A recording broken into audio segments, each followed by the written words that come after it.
Ravens Nation, are you ready for some jaw-dropping news? Just when you thought our receiving core couldn't get any scarier, Baltimore made a blockbuster trade that has everyone buzzing.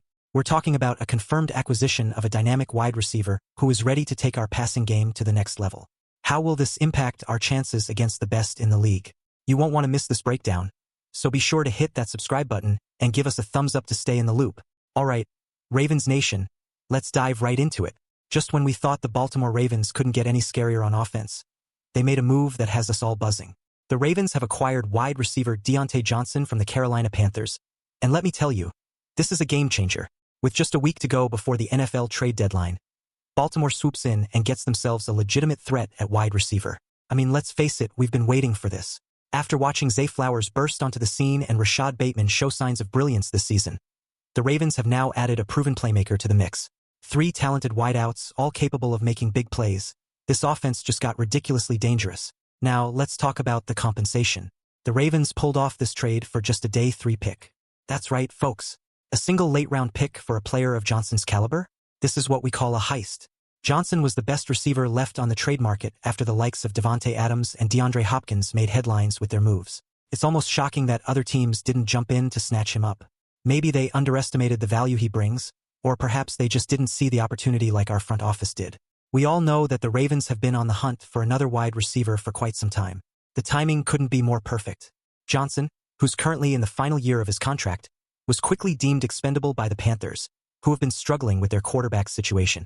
Between Bryce Young and Andy Dalton, it's been a tough go for Carolina, and unfortunately for them, Johnson's production suffered because of it. Still, he managed to rack up 30 receptions for 357 yards and 3 touchdowns. Imagine what he can do with a real quarterback throwing him the ball. Now, Ravens fans, I don't want you to expect Johnson to come in and light it up week 1.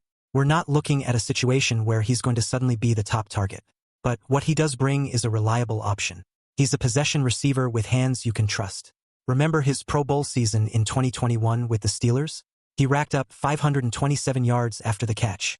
That's the kind of player we're welcoming into our ranks. This acquisition is not just about Johnson himself. It's about what he brings to the entire offense.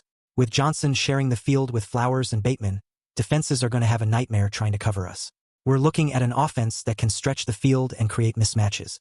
It's a perfect storm, and it has the potential to elevate the Ravens' passing game to new heights. But let's pause for a second. Do you believe this was the best decision? I'm honestly torn. On one hand, it feels like a steal, but on the other, I can't help but wonder. What's next? Are we done making big moves? Or is there more to come? I want to hear from you. What do you think about this trade? Are you excited about Johnson joining the squad? Do you feel this move truly solidifies our chances in the playoffs? Drop your thoughts in the comments below. This is a pivotal moment for the Ravens, and I'm thrilled to see how this plays out as we march toward the postseason. Our chances just got a serious boost, and we're all in this together. Before you go, make sure to hit that like button, share this video with fellow Ravens fans, and don't forget to subscribe to my channel for all the latest updates.